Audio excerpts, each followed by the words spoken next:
This conference will now be recorded. All right. Good afternoon, everyone, and welcome to Living Through History, Faster, Better, Leaner, the fourth webinar in the America East News Media Summit webinar series. My name is Mary Firestone, and I am the Manager of Meetings and Member Services for the Pennsylvania News Media Association. The PNA has organized a series of complimentary webinars that will feature much of the content that was scheduled for the live America East Summit that was canceled due to the coronavirus pandemic. Today's session will be recorded, and we will be sharing a link to that recording in a follow-up communication later this week. In today's session, our speakers, John Fromm, Senior Director of Manufacturing for New York Daily News, Wayne Pelland, Senior Vice President of Operations and Commercial Services for Gannett, and Gary Owen, Director, Strategic Accounts for Mueller Martini, will share essential quality improvement principles that have stood the test of time and effective ways to bring about change during this period of great transformation. The webinar will begin with our speakers presenting their information and will then open up for a question and answer session that will include questions developed from information provided by attendees prior to the webinar, as well as questions we receive in the webinar chat. You can find the chat in the upper right side of your GoToMeeting window with the chat bubble icon. So we will begin with John Fromm. Well, good afternoon, everyone. Mary, we can go ahead and go to the first slide. Well, the way I'd like to begin is I want you to know from the very beginning that I know that I'm speaking to exceptional leaders. Not merely exceptional leaders in the newspaper industry, but exceptional leaders in any industry, period. Because the truth be told, very few people in their careers are ever going to be challenged and stretched and tested the way that you have been. And my job today is to share a case study with you. Now, I'm not suggesting to you it's the best case study within Tribune Publishing or let alone in the industry, but it's a story that I know, and it's a good story. It's going to highlight the value of total quality management principles and skills because it's an holistic approach. And I think this is a good time for us to reflect back because all of us find ourselves in an environment where we have the lowest customer base that we've ever experienced as an organization. So if you will, customers are that much more essential to us because they're like fine china and we should never drop them. And so our story begins in the third quarter of 2016. The Baltimore Sun manufacturing team, like your team, has a rich history of being successful, a variety of capital projects. They've consolidated 6 different operations within Sun Park to be a regional consolidator of its own. Probably likely, I joined the team about 19 years ago, but sometime around 25 years ago, there was a new crop of leaders being promoted and recruited to brought into the Baltimore Sun Media Group. These individuals had a lean background, Six Sigma, total quality management.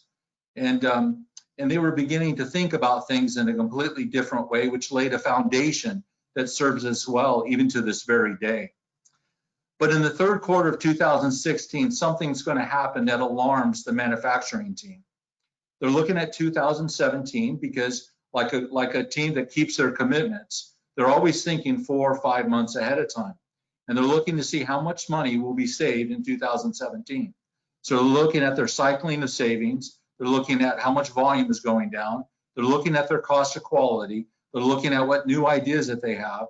And lo and behold, the total is hundreds of thousands of dollars. Now that's a significant amount of money. It's nothing to shy away from, and it's money that needs to be saved. But the truth be told, the team believed that it was going to need to save a large amount of money, vastly larger than what the initial estimate was. And the reason the team was alarmed was for this size of operation, it had never been that low. In other words, the key question is what is the process capable of achieving? And the team believed with its current process that within 6 months, within the first half of 2017, it would achieve that savings. Then the question would be, what's next? So the first thing they did is they started discussing it with their colleagues, those that they report to, as well as finance and the publisher. And they started looking at the profitability of everything they did. They print 3 million copies, 70 different press runs, 15 million inserts going into 1.8 million jackets, 30 different versions of those jackets. And lo and behold, that analysis showed that everything was profitable. There was even discussions outside of manufacturing that said, you know, so much money had been saved throughout the years that perhaps it was as good as it can get.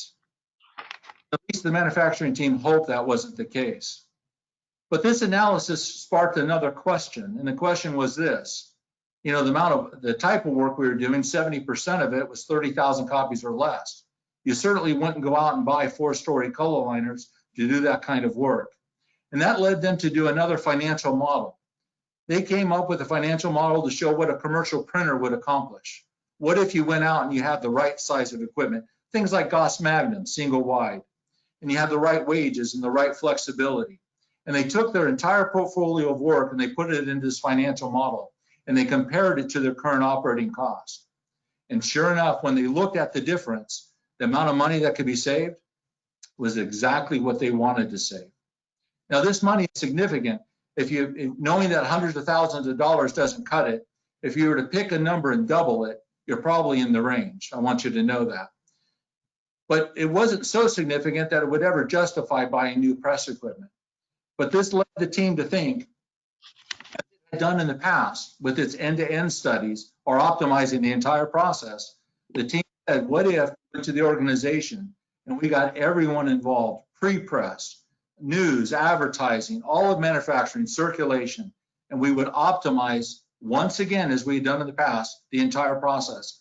Could the team find enough solutions to overcome our inherent advantages in order to achieve the savings that we're saving theoretically?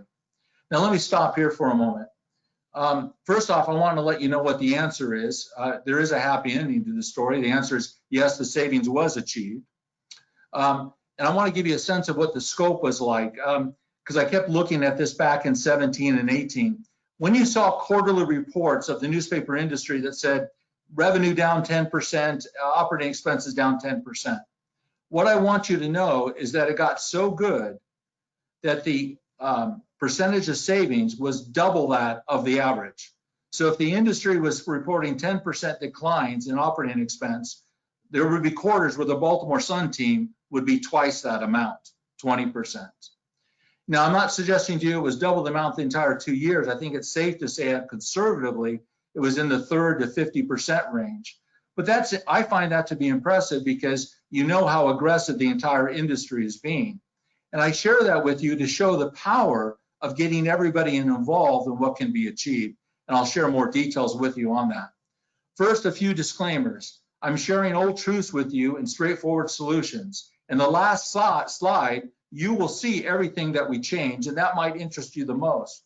But what I would suggest to you, I think what's the most powerful and the most beneficial is how we got there. And that will be the slide before the last one, which I think would be the most beneficial. The other thing is I want you to know is I'm channeling other people. In other words, this might sound a bit weird. I'm not sharing my truths with you. I'm sharing truths with you from my colleagues and quality gurus that I've learned from. So colleagues such as Stephen Carrazzo, Mary Vermilia, Steve Seidel, Dee Annington, Brian Karnick, and many others. And quality gurus like Deming, Duran, and Crosby, and Ishikawa. And then finally, I'm not taking credit for the results. I was part of the symphony of the team. In reality, there was a news leader and a press leader and a packaging leader that really led and brought all this together and maximized the benefit, where we were able to maximize our margin, but also at the same time improve service and quality throughout the operation. Let's go to the next slide. So what do I mean by living through history? What is it that we're experiencing? Well, I hope we're living through a U, at least I want it to be. On the left-hand side, revenues declining, the right-hand side, revenues increasing, and the middle is rock bottom. And here's the fundamental question. At what year do we make revenues $1 higher than the year prior? That's the fundamental question. And what we're living through, this whole transformation, is what I hope is living through this U, that the outcome will be that organizations will not only survive, but one day thrive again. So the question then is, manufacturing leaders, how do we best help our organizations through this time? Well, I would argue by maximizing margin and delighting customers. And we're maximizing margin in order to bring about a result. There's big questions that organizations need to answer. Like, for example, is our challenge really that we're going from print to digital? Is that really the issue? Or is the issue that people would rather be entertained and they no longer want to read? What about the missed opportunities over the last 20 years that the newspaper industry missed on? Are we going to miss similar opportunities in the next 20 years? What's the purpose of journalism? These are big questions that are not necessarily in our wheelhouse, or at least in mine, but the way I can help is by maximizing margin. And the best way to do that, I'm arguing, is by applying total quality management skills. Let's go to the next slide. Now, I want to answer a question. I want to talk about 3 voices, and then I want to highlight something about TQM leaders that are often overlooked. Here's the first question, because I've been asked this a half a dozen times. I've never answered it well. And I've been asked this by my manager, I've been asked this by colleagues, and I've been asked this by vendors. The question is this: how on the earth in Baltimore do you find an opportunity, you meet, you discuss, and implement? Then you find another opportunity, you meet, you discuss, and you implement. The resistance to change is really low in Baltimore. How in the heck did that happen? Well, the reason being is that if you look at the qualities and the principles and the behaviors that are on this screen, you will find them within the Baltimore Sun leadership team. Now, I'm likely about to get a call from Baltimore that says, you know, John, you made us sound better than what we really are. Well, the truth be told is I'm not suggesting that we don't have our bad moments. I'm not suggesting that we don't fail. But what I am suggesting, if you have eyes to see and ears to hear, you'll find these qualities that exist within the team. And that's what makes them a healthy, productive team. Let me give you an example of what I'm talking about. The Baltimore orbits around customers by fulfilling its mission. Its mission is to be a light for all. To be a light for all, it means, yes, they want to inform and they want to entertain people. But where there is wrong, they want to make it right. The newsroom, that is. And there's a famous man named Martin, and he said, if you want to change the world, you pick up your pen. Well, the newsroom passionately believes that. But to do that, you got to have quality journalists, and they've got to have resources. And we live in an age, as you know, where the resources are very limited because of the decline in revenue. So here's the kicker. How do we accomplish that mission then? We have a strategy with quality journalists, but what's the tactic? And this is the tactic. That means manufacturing and distribution has to operate at the lowest possible cost while still delighting customers. So what I just gave you was a mission, a strategy, and a tactic. So you can't be surprised when the manufacturing team goes to the publisher and the executive team of the Baltimore Sun and say, listen, I've got hundreds of thousands of dollars to be saved here. We're going to save it. But I believe we're going to need to do something vastly greater than this. Don't you agree? And when the team says, yes, we do agree, and we want to take a look at optimizing the entire process to achieve this new goal that we came up with by making ourselves into a commercial printer that might involve over 100 changes, are you on board? And the rest of the organization says, yeah, let's sit down and let's think it through. The other thing I want to mention is I've already mentioned like the voice of the process, but the voice of the employee. A quality principle behavior is managing by walking around. We have a press leader, like many leaders, does an exceptional job. It's 2 o'clock in the morning. He's talking to paper handling, plate room, press, packaging, circulation, transportation, and he finds problems and he immediately begins working to solve those problems. You know who else does that? The publisher. Publisher, he's talking to advertisers, advertising reps, newsroom, and everyone else in manufacturing. And it's not uncommon for him, when I worked in Baltimore, for him to stop by my office and say, hey, John, I've uncovered 2 or 3 issues. What's the example of that? That's the voice of the employee. So those are the type of behaviors that you would find within this team. I now want to just touch on the voice of the customer. I'm going to go back to the early 2000s. There's a pre-press leader, very strong leader. Now, she believed in building quality into her processes, and she developed a quality team, pagination, ad building, the whole soup to nuts. And she was very passionate about pursuing perfection, even though she knows it wouldn't be achieved. And rarely her team would make a mistake. But as soon as a mistake was made because something was deviated, she would get on the phone and she would want to know, how did I impact my external customers? What did I do to the reader, to the advertiser? What about my internal customers? What about packaging? What about press and plate room and circulation? And she would want to know the cost of it, because she was immediately going to have a department meeting sharing with them, here was the results of deviating from the process. Now, again, it happened very rarely, but what always impressed me was how serious that she took it. Well, now what is she doing? Well, she's exhibiting the voice of the customer. She's making sure her team doesn't get numb to the customer, because without customers, nothing else matters. Unless somebody buys something, then nothing else happens. So in addition to this, and I don't want to overemphasize this, but a lot of times a quality leader is looked as a coach, and that would be true. Maybe a quality leader is an equipment manager because you're providing resources. That's also true. But this needs to be emphasized as well. A quality leader, a TQM leader, is a heat-seeking missile with an objective. I heard it best by a quality consultant that said one time that a company that doesn't achieve the right margin is called a loser, because you ultimately let your customers down, you let your suppliers down, you let your shareholders down, you let everybody down. So TQM is not about activity. It's not about wearing a slogan or a hat and sitting around doing control charts and talking about jargon.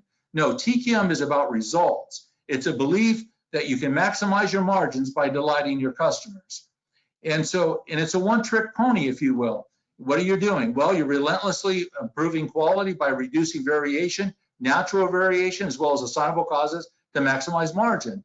A TQM leader not only knows their budget, but they need to understand the cost of quality, because the cost of quality in most organizations represent 20 to 30% of the operating cost. Let me put it to you in real numbers. The pre-press team, they were so good, and I'm not exaggerating, that if all departments performed at their level back in 2003 and beyond, the Baltimore Sun, which made a good amount of coin back then, would have added $5 to $10 million of annual profit to its bottom line by embracing the same concepts that was within the pre-press team. They were kind of like the leaders. Now, ultimately, all departments would get there, including mine, but that just shows you the power of applying TQM and the type of performance that's possible. Some people at the time were very resistant to it and never saw the potential, but this particular leader did, and ultimately so did the other departments. So I really want to emphasize that the TQM leader is results-based. It's not activity-based. Let's go ahead and go to the next slide. So now here's the most important slide that I believe. So the question is this: here you are, because of turnover, and you find yourself in a new role, and you say, John, maybe I participated, but I never led an end-to-end initiative where you're optimizing the entire process. So I'm not quite sure how to go about it. Well, here's my recommendation. One is always start with circulation and work your way backwards. In other words, start with the doorstep and work your way backwards, and just look at it as a relay race where one department is a customer to another department and you're passing the baton. But here's the three fundamental questions. And these questions will always help you improve performance and will always find ways to save you money. And these are the questions. What products and services do I provide you? What do you do with them? And is there any gap between what I provide you and what you need? That's the secret. Let me give you an example. The Baltimore Sun circulation team, and this was a failure on my part, on Tuesday nights has 5 times the volume. And anytime we were late, we devastated them, all right? So let's make sure we're on time. And departure time was 2:30 in the morning. That was the final truck out. Well, time would go on and they would still talk about how difficult it was on Tuesday nights. And there was going to be some changes. And so I was talking with one of the senior leaders and said, well, what can I do to help provide some relief? And he spoke to me again about Tuesday night. I said, now, wait a minute, hold on. You've been talking about how difficult about Tuesday night, but we're on time every week. What's the problem here? And so we discussed it further. And this is what I realized. When I'm on time on Tuesday night, I'm an hour late. I forgot to ask my internal customer, are there any gaps between what you need and what I'm providing? And the truth is, they needed us to leave at 1:30. 2:30 did work at one time, but things like Uber comes along and people would rather drive, be a taxi driver than deliver papers at 2 in the morning. So the route structure changed, and that means departure times change. So again, I always view that as a failure on my part because we could have taken action a lot sooner. And I think about the frustration that we caused our carriers as well as our valuable readers. So don't ever, my point is, don't ever do that. And then think about problem solving techniques, right? So the one that I always like to use is fade. I'm not promoting one over another, but you focus. So what's the current state? What's your proposed state? You're analyzing. I gave you a couple examples of that already, but let me just give you one more. Don't forget to call a friend. In Baltimore, we were spending $500,000 that we didn't need to spend one time. I got everybody on the phone. Chicago, Hartford, Morning Call, Florida, Virginia. I said, listen, guys, I might be an idiot here, but it's killing me. I'm spending 10 grand a week. I don't want to spend it anymore. Can you tell me what I need to do? And they did. They gave me 10 things to do, 10 or 12. We did them and we saved the money. In this particular case, I called a colleague in Florida, Joel, because we have similar equipment. And I said, Joel, I want to have multiple conference calls with you. And I want to discuss by department our budget, how we schedule, and how we work. And I just want to have a casual conversation about these things. One time I got off the phone with Joel, and he was explaining to me how his team works in packaging. While he was talking, I got my calculator out and what it would mean to us, and it was $300,000. I told him at the end of the call, I said, Joel, I spent an hour with you, and you saved me 300 grand. So, you know, the point is you start off with a few hundreds of thousands of dollars. A friend helps you and puts 300,000 into the kitty. You're starting to talk about some real money now. So don't forget to get a friend involved that's probably lived it already, and you can glean and learn from them. And then the next step, of course, is to develop solutions and execute. Let's go to the next slide. You're probably asking me now, wait a minute, John, what was the solution? How did you take a Gauss color liner environment, a union environment, and achieve the level of performance in your theoretical commercial printer single wide model? How did you do that? Well, here's the solution. We're specialty printers now. In the past, as newspaper printers, what do? I want to run fast and I don't want to have web breaks. Well, guess what? We still want to run fast and we don't want to have web breaks. But the truth is, we were spending an absorbent amount of downtime with changeovers and make ready because we become short run printers. So what we decided to do was optimize the entire process. So when I say there's 100 changes and I say to the Baltimore Sun, hey, I want you to change your deadline all 7 days. That's 7 changes. I don't want to print you straight all 7 days. I want to print collect 5 out of 7. There's 5 more changes. Hey, Towson Times, I don't want to print you on a Tuesday night. I want to print you on a Monday night. That's 1 change, but that's a deadline of 24 hours. And we went through this entire process in order that we changed the way we run. We had them change page counts. We had them change everything to achieve this particular goal. We did a financial analysis that said everything that should be collect, which I'm sure all of you or most of you are doing this anyway. We went collect, and where it made financial sense to stay straight, then we stayed straight. But the point is that we looked at it collectively, and we might have even spent a few nickels and dimes upstream in order to save dollars downstream. And it provided these results. So again, what I want to emphasize is this in this story, just to go back to it. What I'm suggesting is TQM principles have always worked. I see it as the grandfather of Lean Six Sigma and lean techniques. And when you read books like The Toyota Way, and I would go back and look at Deming's Out of Crisis, Built to Last, Good to Great, and those kind of things. And in this case study, I'm not suggesting we made Baltimore Sun perfect. No. There's always new challenges. But what we did is we made things better. We made things better in terms of satisfying our customers by addressing the concerns that circulation had. We made things better by improving print quality and insert integrity. And we also made things better by dropping our operating expenses dramatically. There's one other point I want to share with you is, you know, there's good news and bad news. The good news is payroll went down considerably. The bad news is a lot of talent left. So when we were optimizing the entire process, we made sure that we established a process that matched the skill level of the team. So my point is that we actually added contingency time, because in the past we might have been able to work through a problem where now we have to work around a problem. So for us, we had our products, our additions on the truck waiting for multiple products to arrive so we could depart at the earliest time.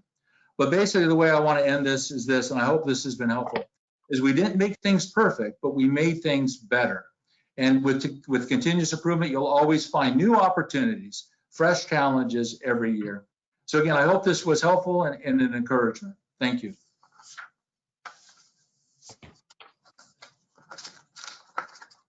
Thank you, John. We're going to move on to Wayne now. Thanks, Mary. Thanks, John. So, John, I just got a couple of comments about your presentation. First, I found it very informative, and thank you for doing that. The New York Daily News is always close to my heart. That was the Providence Journal's first commercial print commitment in, I don't know when it was about 10 or 11 years ago. Jimmy Brill and Frank Monteleone trusted us. We brought in the work, and we treated it as our own newspaper. It's been a great relationship, and I just wanted to pass that on, John, to the team. I know you're carrying the torch now and the print side there, and but we're so proud of what we do for you in Providence. I just wanted to say that. So there's always a connection someplace. Gary and I, 1989, Gary and I met in Providence when Gary was trying to sell us a press edition. Do you remember that, Gary? I sure do, Wayne. Goes back a little ways. And it might even go back before that, but go ahead, please. We were both young men, Gary, but I really enjoyed that. We had, if it wasn't for that press edition that we ended up putting in play with you and your partner there, Jesse, and help me out. Who was the other guy?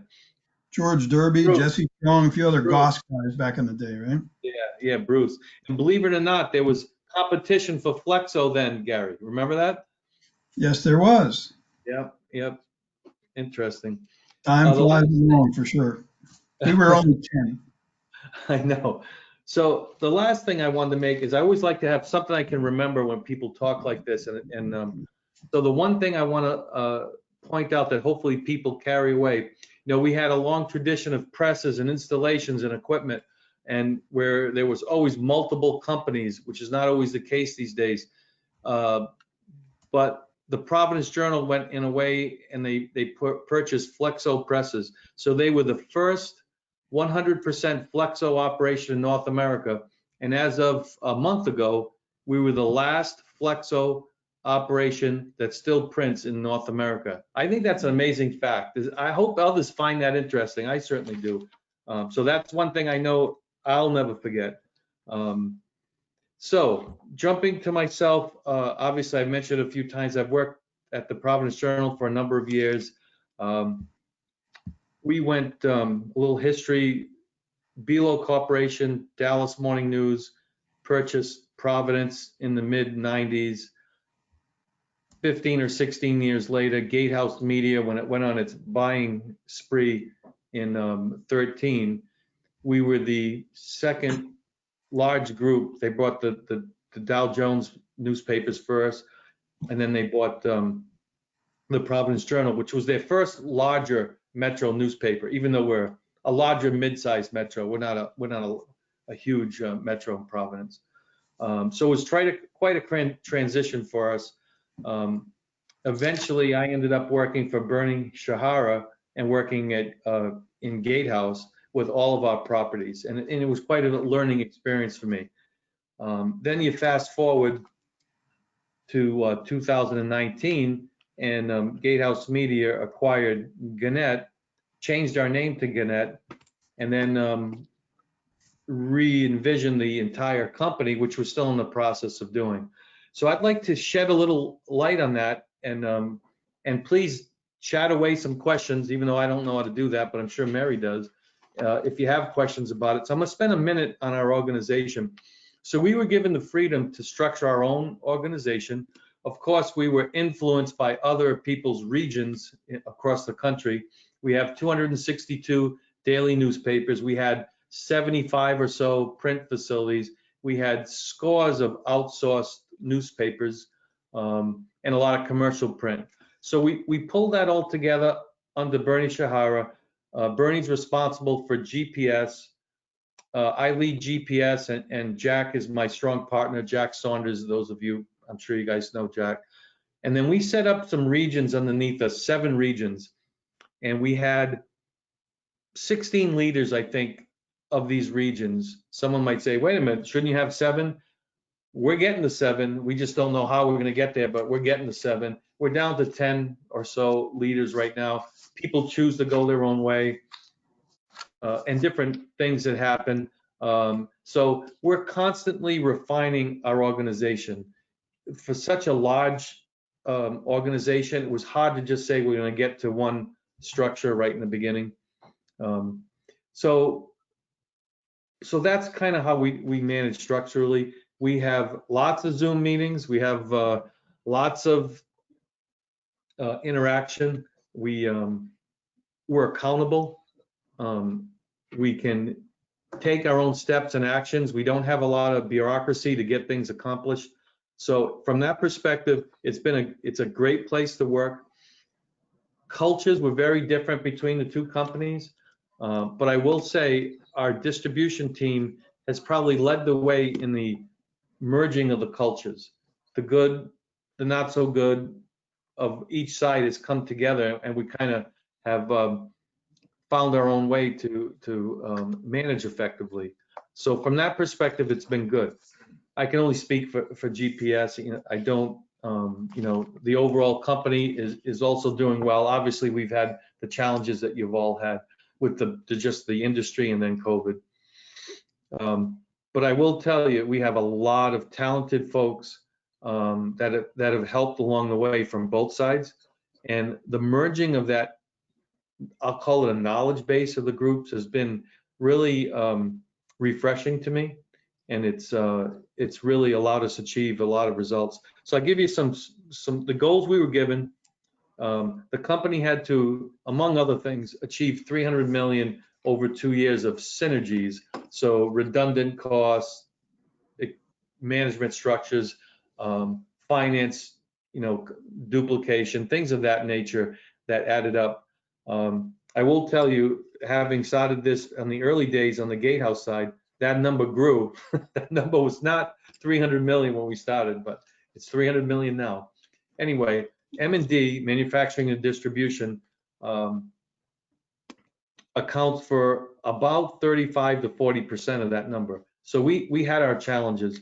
I've probably been working on this we merged in November of 19, probably at least 6 months before that. I was on the plan of the synergies on the M&D side, and probably working mostly full time on that.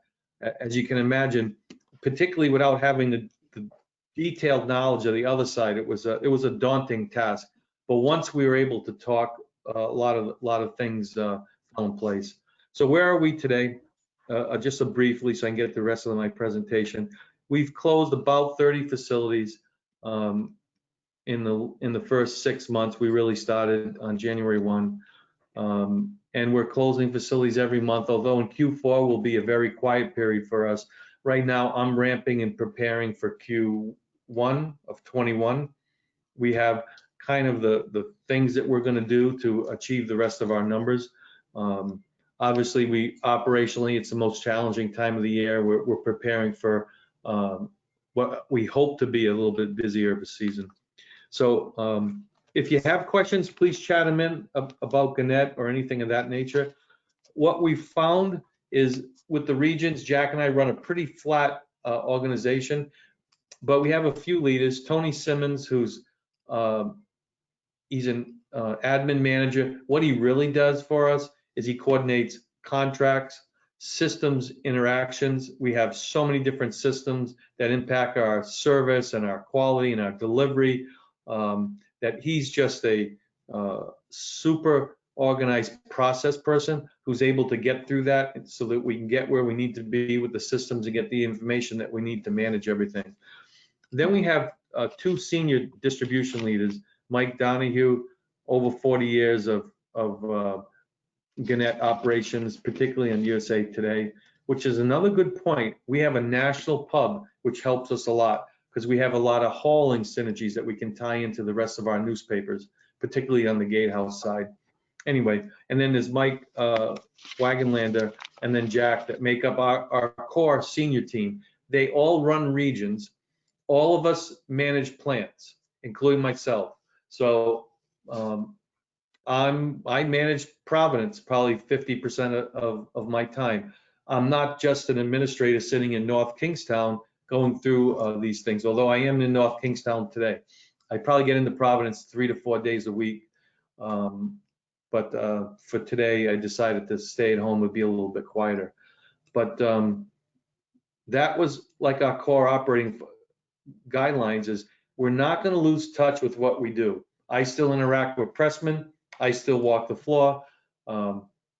My goal was to walk many different floors before last March, but now with the travel suspended, we found that we figured different ways to be effective in what we do. And that's worked for us up to this point. And I see us starting travel probably sometime next year, although I do have 2 trips planned in September, but we're trying not to fly, and we want to be real cautious with that. We've taken a lot of precautions in our plant. Our heroes who have continued to work during all of this difficult time for both themselves and their family, worried about their families, worried about catching the virus with more interaction at work. So we've put a lot of processes and procedures in place, and the employees, 99% have cooperated, given us ideas, and worked with us on it. In the beginning, there was a lot of resentment that some people got to work at home and GPS had to go into work every day. I don't hear that anymore because they just do what they do, and we support them. So I think they've become comfortable that they're not alone printing the paper or distributing the paper. So I thought it was important to just get all that out there right now. So what I really wanted to talk about is, with all these consolidations, what have we learned? What have we done right? What have we done wrong? Because I will tell you, both sides did it very differently. We were a little, I'll say, less process defined. We being Gatehouse, although we don't refer to ourselves that way, but it helps with the culture. But just for this presentation, we probably involve less people. We probably, I won't say we made a few mistakes, but we weren't as defined. The Gannett side had a very detailed process, which we adapted because we felt it was good. A lot of people involved. That's probably not so good because you can get over involvement. So we're working on that.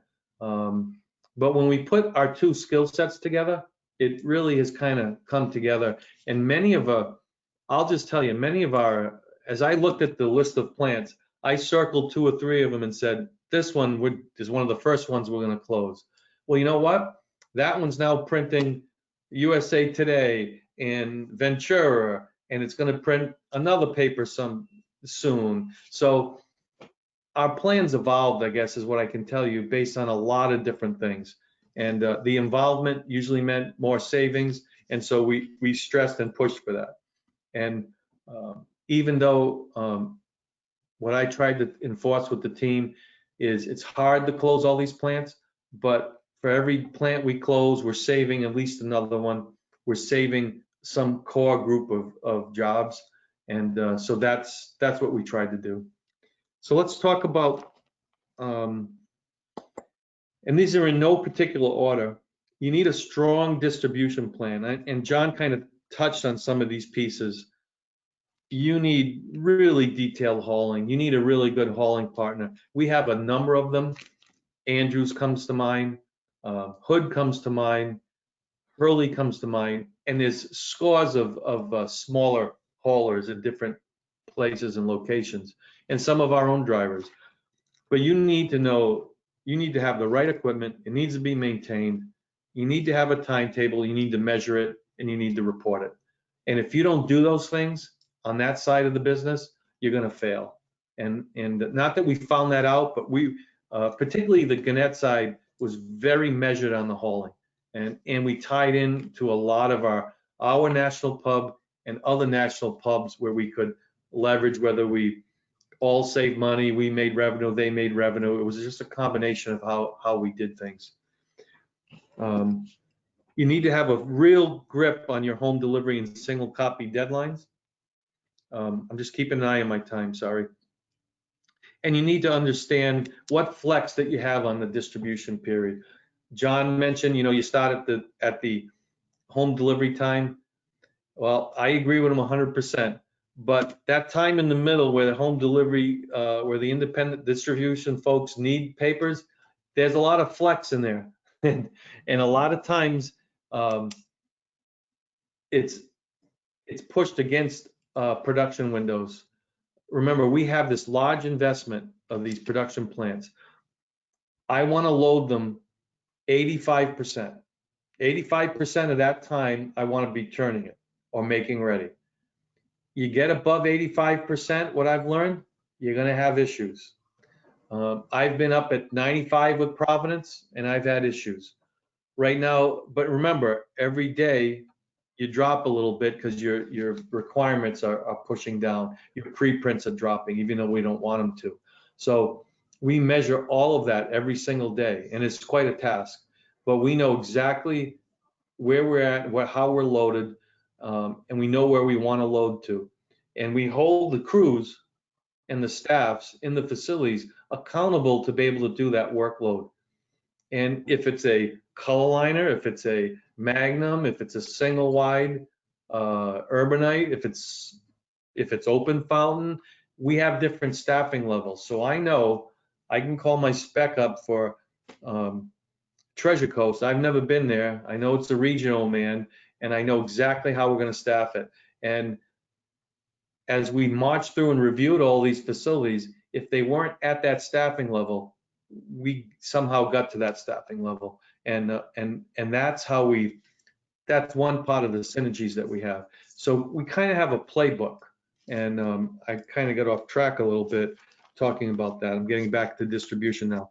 So I guess with distribution, you need to understand, you have to have a plan, it has to be detailed, and you have to understand if there's some flex in it. And you got to be able to push if you're on the manufacturing side and on the distribution side. So that's a real important aspect.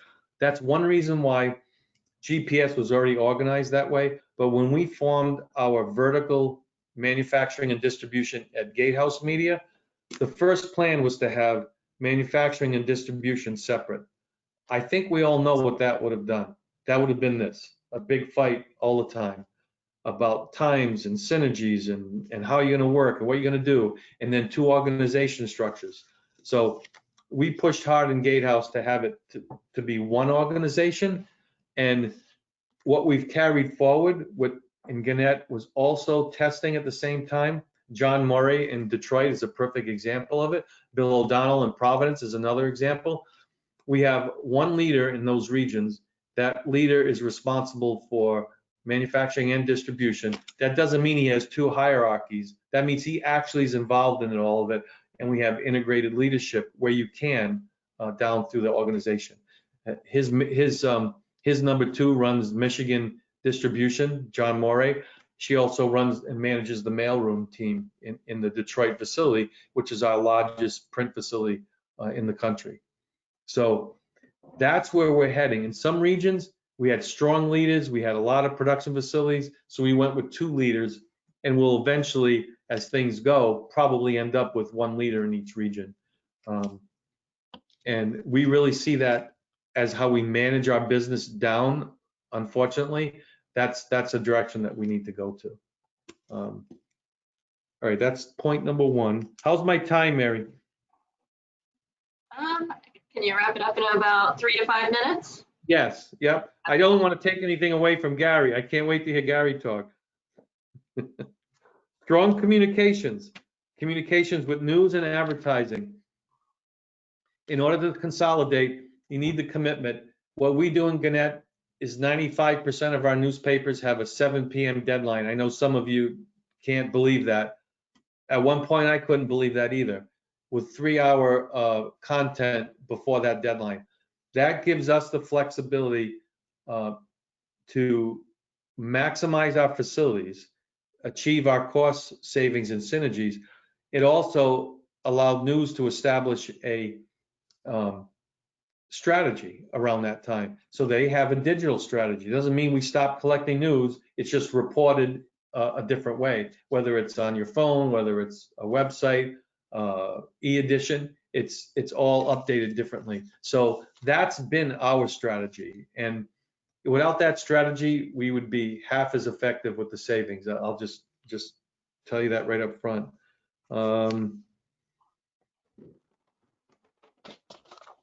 It doesn't mean we don't have arguments about deadlines, but it does take a lot of it away.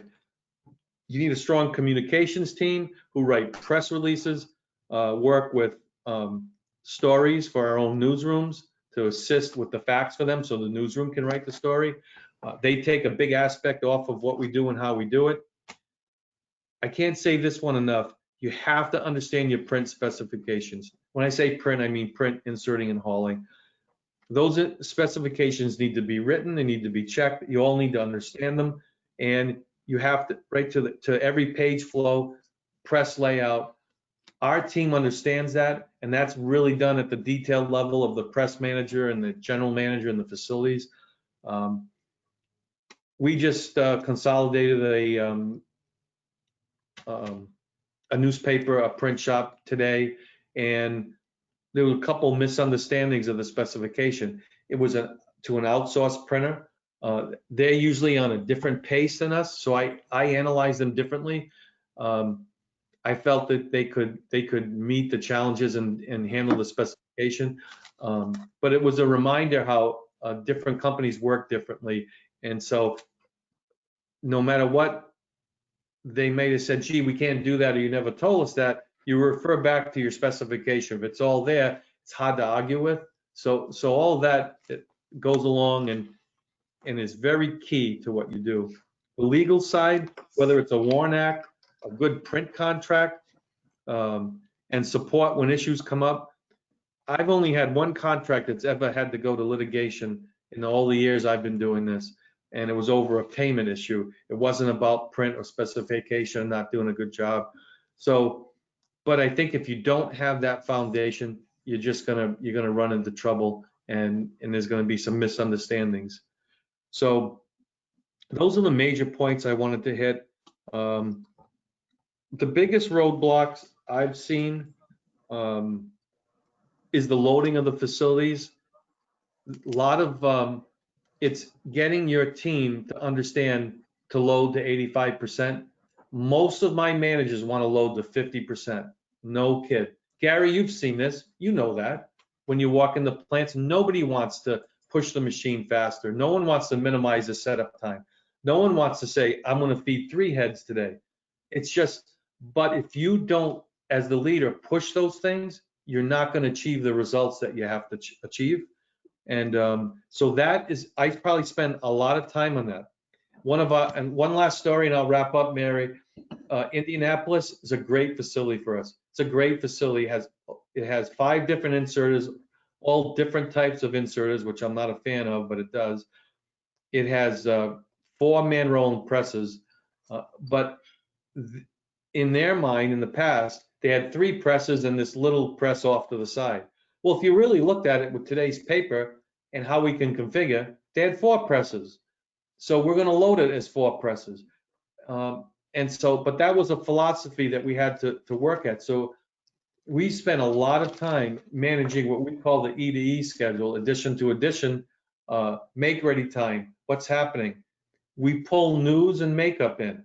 If I'm running 4 small papers, under 10,000 copies, I'm not webbing up and changing reel stands from paper to paper. They're running the same configuration. So we get them together. Otherwise, I can't achieve the 85%. So those are the things we're able to achieve. Now, do we get pushback? Of course we do. Do I give in? Of course I do, but not always. So those are some of the larger conversations that we have. So that's big picture. I hope there's some questions, and I'll turn it back to you, Mary. Thank you. And now we'll move on to Gary Owen. Hey, thanks, Mary. Thanks, everyone. Again, thanks, Mary, for putting this together. Thanks for your energy and insight, both John and Wayne. You know, what I can offer is a little bit different twist, right? As an OEM partner to many on the video here, which, hello, everyone. It's good to see everyone, and thank you for your continued opportunity to work together. being at the end of the food chain, as I like to say, we can't create a lot of change on our end, but we can certainly help you in these changing times. Uh, when we look back, I mean, the first half of my career was on the press side, as Wayne's noted a couple times, and 2008, time flies when you're having fun, right? 2008, I made the move to Mueller Martini from the press side to the inserting side, and there probably was not, at the time, we thought, not a worse time in our industry, not a worse time in our world economy of 2008. Think about that for a minute and roll that clock to today and say, boy, we might like to have a couple of those times back, right, in 2020. But here I am taking a new job. The press industry had collapsed. Classified advertising was long gone. ROP was gone.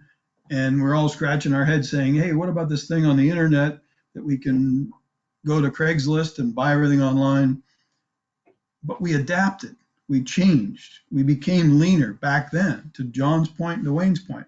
We adapted. Today, we continue to do that. What Mueller brought to the table at that time, many knew us as GMA back then, but Mueller Martini was worldwide. We had an excellent user base in North America and throughout the world for that matter, with equipment vintages dating back to the 1980s. So we looked at it and said, okay, well, what can we do? We're not going to build the X volumes of inserting lines or conveyance systems. We have to adapt. This was, again, 2008.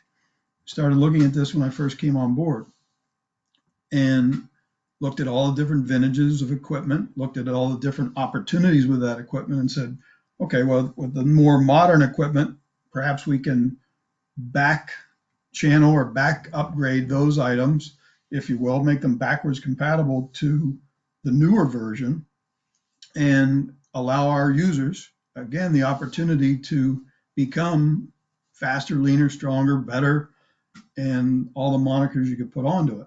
2008.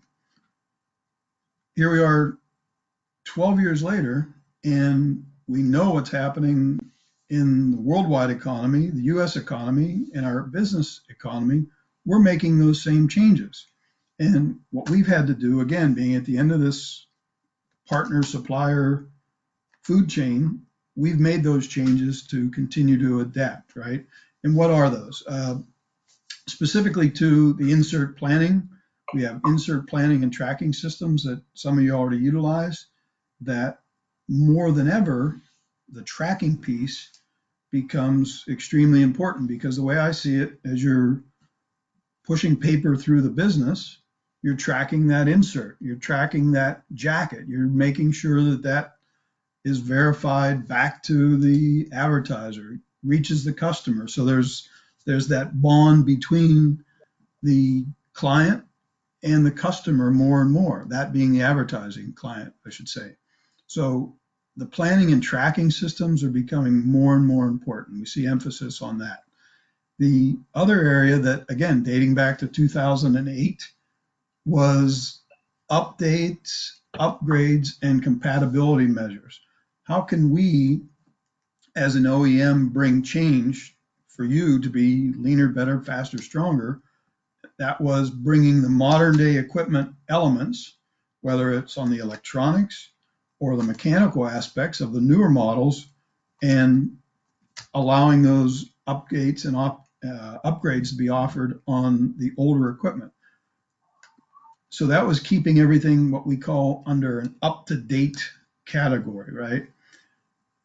At the same time, we had to emphasize support. Support becomes extremely important. You know, whether it's Wayne and his folks that call in the middle of the night, our friends on the video chat here from Dow Jones at their New York plant or their other remote plants that they rely on, we need to be able to respond. So service and support becomes very, very important to all of our clients. The areas that we see continuing to become more relied on is the fact that you need the opportunity to be flexible. You need the opportunity to stay leaner, but at the same time at a reduced price point. So with that, we've had to become very nimble, like you've said, across your organizations, as Wayne and John both stated. We've had to take a look at everything and at the same time maintain our factory, maintain our spare parts operation, our service operation. It's become very, very important. So today we can offer all those amenities that indicated were upgrades and updates in the field, but also that same support in our factory. So the factory still remains, albeit less people, but under the same roof that we've been for a couple decades now. And in order to do that, some companies prefer keeping their equipment running while doing the work outside. In this case, whether it's the direct mail inserting market or the newspaper insert mailing market, we see that demand continue to be very, very strong. Yes, there's been a blip, a gulch is probably a better way to say it, in 2020. But fortunately, we went into February and March of this year with a strong backlog that makes its way all the way into 21. And now everyone, including Mueller Martini, is playing catch up because the travel bans are starting to be lifted somewhat. The opportunity to visit your plants has been lifted somewhat. We, like Wayne and John mentioned, have been very, very cautious in getting our folks back on the road. So now the window of opportunity is less and less. Our folks are traveling. They're following all the precautions for proper social distancing and safety and all the good things that go with the new world that we live in. But at the same time, each of you need to be able to meet the demands coming, knock on wood, that are coming for the busy fall season. The other area that we've seen a major shift on, again, everybody has talked about it today, is reallocations. Whether you're sitting in Baltimore or, as John has mentioned, in New York now, or Wayne across the country, there's been a tremendous amount of reallocation. And that's a simple way of saying centralization, consolidation. That's provided an opportunity for improvement in all of your plants. Each time you do this, you say, well, we're not going to get worse at what we're doing. We're going to get better at what we're doing by making that reallocation to a centralized facility. And funny enough, back in 2008, rolling the clock back there again, we talked about a radius of 25 to 50 miles. Like, that was a long way to distribute those newspapers, right? Now, just add a zero to those, right? 250 to 500 miles is kind of the new norm. And there's probably a couple of you on the phone or on the line here that could say you're even going further than 500 miles. Who knows? It might be by airdrop or drone or, bus carrier. We've even heard some people delivering papers by bus these days. So we're all doing what we need to do in this crazy, crazy changing times. But go back to the fact that 2008, we thought it was the craziest of times. It was, the world economy had collapsed, our newspaper business had collapsed, and nothing was happening. It was like the perfect storm, as the movie and the book, right? It was certainly the perfect storm. Well, now, 12 years later, we're reliving it again. The bottom line is, I think we're more prepared for it than ever because we're callous to it, albeit different circumstances. No one thought for their life they'd be working out of their home more than they'd be in an office. Even though I've worked out of a home office for years, it's unique that I'm working out of a home office and not traveling like I normally do. So sorry I don't get to see everyone personally like we are here, but it's a unique time. Will we adapt? Absolutely. But the emphasis here on, we've been adapting for decades through our business, through the ink on paper business, as I like to always refer to it as, because everyone on this call is aligned in that area. But now we're adapting again to collectively be leaner, better, faster, and ultimately stronger. So with that, Mary, I think I got on right under the wire for the timing, and I'll leave it open for questions. Thank you all. And because we are a little bit sparse on time, I am just going to keep it to a couple of questions. But one of them I did come in through the chat, specifically for John. John, this person asks, are there any cost-saving ideas or efficiencies you can share from New York Daily News that could potentially be applied in other plants? Well, they are. So really the concepts that I shared in the slides, when I said that we're a one-trick pony as in terms of continuous improvement, are going to be applied here at the New York Daily News. So what I can tell you is that we've looked at our cost of quality and we've identified over $1 million worth of efficiencies. I don't want to go into any more details than that, but we're making changes already to achieve that savings. There's opportunities. Our startup quality, which is really exceptional, we average around 1,500 copies per startup. But with our KBA Commander presses, we should be able to be 500 copies. We recognize that. So the maintenance team, the machinists, the electricians are aligned, and we're getting our equipment back to manufacturing specs. So we expect to see a significant amount of savings on waste.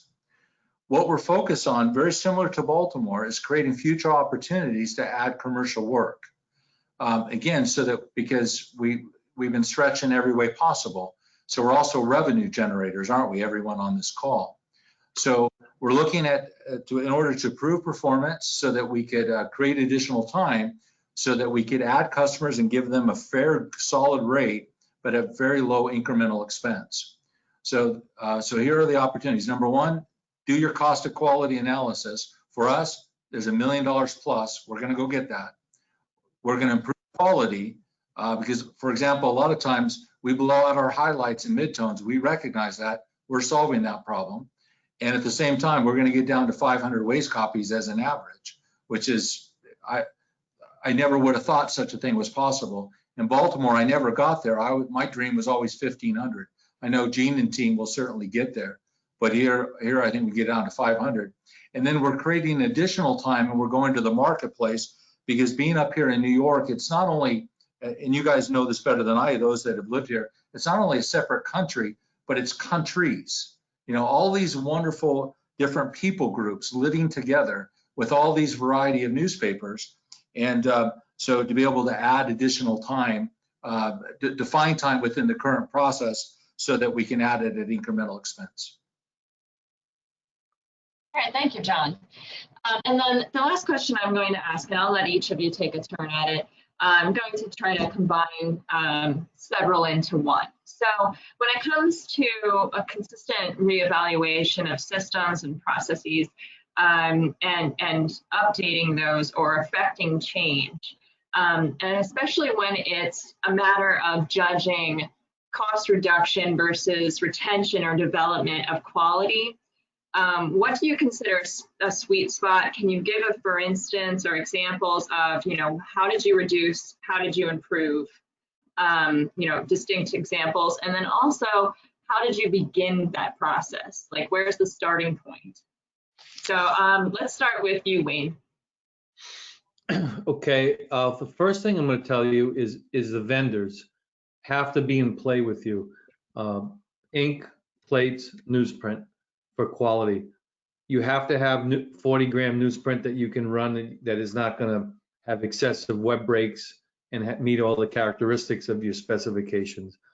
You have to have plates that pressmen can read, and I'm saying that for a reason, that process correctly and print as they should print with the specifications. And your ink has to pump efficiently and demonstrate all the density characteristics that you're looking for. Those things don't come easy when we're constantly pushing at the vendors for price and timeliness, right, Gary? It's a battle. And so that's the first part. And we spend a lot of time on that. We have a department that works on the Franco tool that works on the pricing and the contractual obligations with the vendors.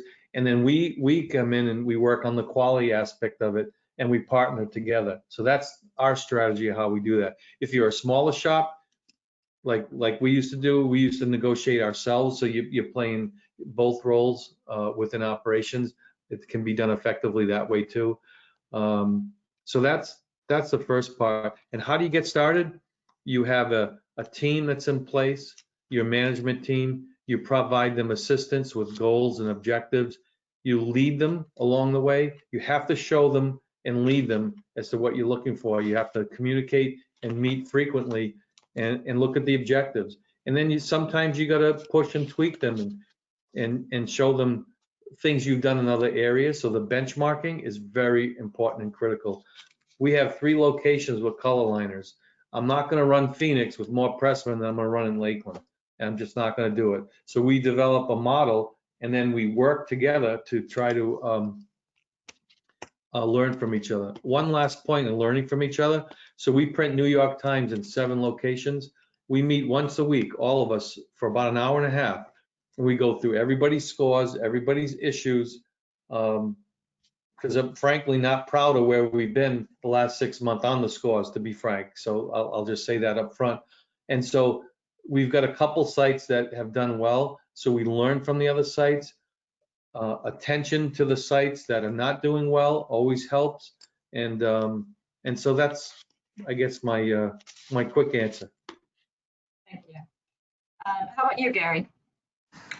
Yeah, sure. So from my perspective, keying off the word evaluation, what we found is, optimizing the equipment performance, whether it's the inserter equipment or the conveyance, really starts with an all-out assessment of the condition of that equipment. And again, we know budgets are tight. We know situations lead to mixing and matching equipment from different plants. It's happening all over. So what we highly recommend is we go in and do an evaluation, perform an assessment in detail, operationally, to define what the equipment needs, make a recommendation, what I consider red, yellow, green light type of recommendations. The red is like, you really have to take care of this part of this piece of equipment now. And the yellow is kind of nice to have, and the green is, hey, everything's very, very functional and you've been maintaining it very well. Especially as your staffs get limited, right? As you reduce the footprint of your maintenance, be it electrical or mechanical. So that's where we see a lot of pent-up demand for those evaluations, as well as additional support from helping out from the OEM side. Thank you. Don, do you want to touch on that? So yes, what I would say about it is this, and I guess I'm going to look at it from the New York Daily News standpoint. Where I would start is identify your leaders who are willing and capable. So I found a whole host of wonderful leaders here, 4 senior leaders that are willing and capable and empower the heck out of them, as well as leaders that are frontline supervisors and foremen. So there's an enormous amount of talent that I've discovered here at the New York Daily News, and I want to utilize all of that talent and get them all involved. Same approach down in Baltimore. So that's how I would start. Identify who are the willing and the capable, the partners, the people that get it, who have a passion for customers. On a practical side also is I would look at doing an end-to-end analysis where maybe you change your shift if you're not already working nights, but you might work like 7 days in a row, and you're going in for 6 to 8 hours every day. But the job though is to go in and answer those 3 questions. What products and services am I providing you?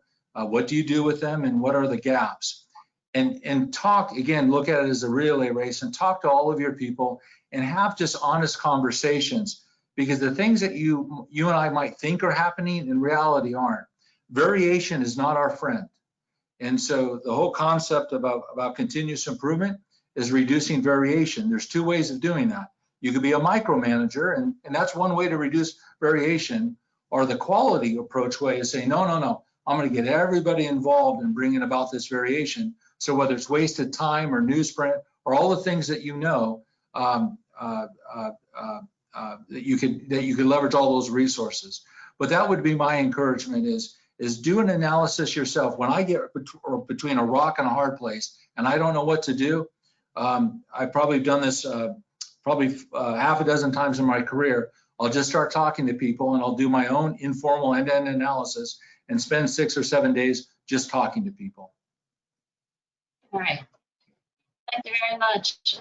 All right, so with that, we are going to end this session. I want to thank you, a special thank you to our speakers, John, Wayne, and Gary. We greatly appreciate your time and your expertise.